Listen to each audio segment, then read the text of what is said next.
original man. Before the beginning, after the ending, my brother, I am the Asiatic black man, the maker, the owner, the cream of the planet Earth, God of the universe. Let's go to the World Trade Center.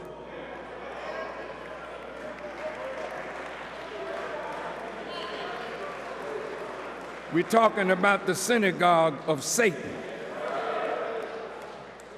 6 months before the 9/11 attacks, the World Trade Center was purchased by the Silverstein Group. I guess by that name, you might know that Mr. Silverstein might claim to be Jewish.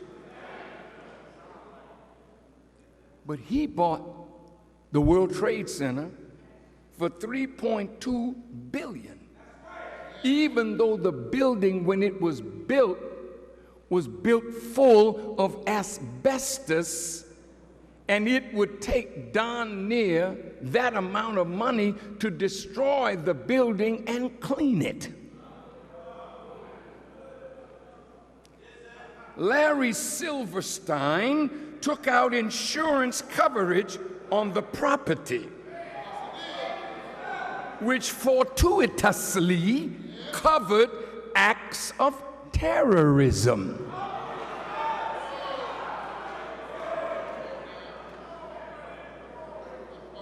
The total potential payout is $4.6 billion, and Mr. Silverstein has been paid.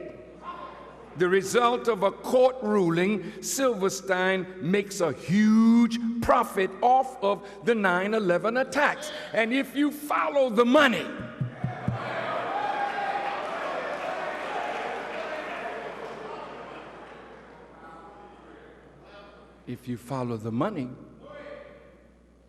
you'll begin to see the synagogue of Satan at work. Now, George W. Bush's brother was a director, and his cousin was the CEO of the security firm responsible for the electronic security network of the World Trade Center prior to and during 9/11. At least one security guard at the World Trade Center reported the abrupt removal of explosive sniffing dogs 5 days prior to 9/11. Isn't that interesting? Let's go on. No steel-framed building before or since 9/11 has ever collapsed due to fire. The World Trade Center buildings were designed to withstand the impact of airlines because they were at that time the tallest buildings in the world. The melting point of steel is about 2,700 degrees Fahrenheit. The temperature of jet fuel fires does not exceed 1,800 degrees Fahrenheit. So the buildings cannot have collapsed due to heat from the fires. Why were people seen in the gaps left by the plane impacts if the heat from the fires behind them was so excessive?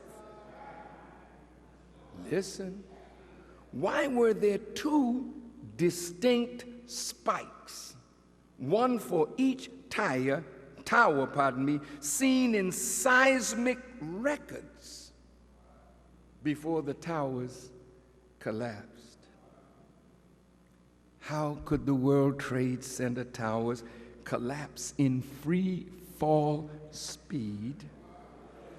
Only 11 seconds for World Trade Center 1 and 9 seconds for World Trade Center 2, speeds that approximate that of a ball dropped from similar height with no air resistance. Why did so many people, including the New York Fire Department, report hearing many explosions at street level prior to the towers falling?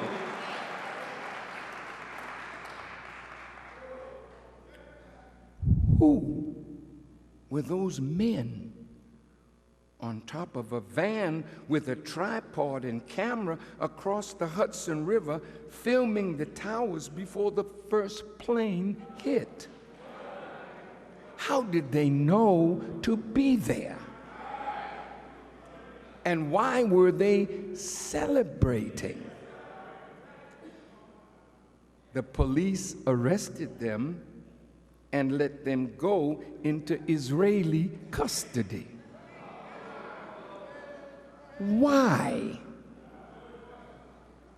Now, building number 7, a 47-story skyscraper and part of the World Trade Center complex was not struck by a plane, but it collapsed in 6.5 seconds at 5:20 p.m.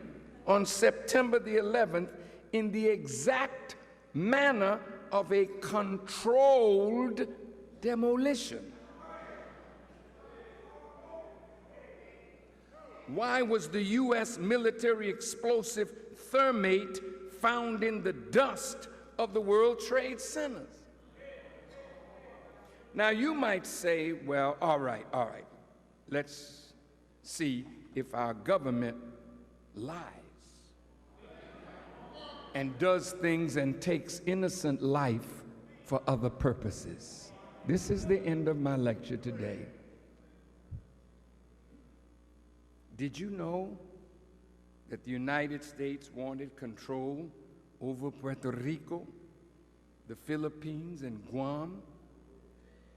So President William McKinley lied about an explosion on board the USS Maine anchored in Havana Harbor that killed 260 American servicemen. They said Spain did it, but they offered no evidence. And because of that war, the Spanish-American War, the U.S. gained control over Cuba and the Philippines and Puerto Rico, Cuba in particular, so that the island could be open to United Fruit Company and other American corporations. Did Lyndon Baines Johnson lie to get us into a major war in Vietnam? The official story was that the North Vietnamese torpedo boats launched an unprovoked attack against a U.S. destroyer on routine patrol in the Tonkin Gulf on August 2nd, 1964, and that the communists followed up with a deliberate attack 2 days later. None of this was true. President Lyndon Baines Johnson used the fabricated incident to justify a momentous escalation in the war, ultimately leading to over 56,000 American deaths and millions of Vietnamese casualties. Now, when John Fitzgerald Kennedy was the president, Castro was in power in Cuba, and they wanted to invade Cuba. Did you know that there was a memo from the Pentagon to the president? We could develop a communist Cuban terror campaign in the Miami area, in other Florida cities, and even in Washington. We could blow up a U.S. ship in Guantanamo Bay, the American military base in Cuba, and blame Cuba. Casualty lists in U.S. newspapers would cause a helpful wave of national indignation. Later, the Pentagon even suggested attacking Jamaica or Trinidad and Tobago and making it look as if the Cubans were responsible, hoping this might force Britain into a war on Fidel Castro. This is America. They don't care nothing about human life when it stands in the way of a political and economic objective. Now, brothers and sisters, you know there were no weapons of mass destruction in Iraq. But look how many Americans, black, brown, and white, have lost their lives on the basis of a lie.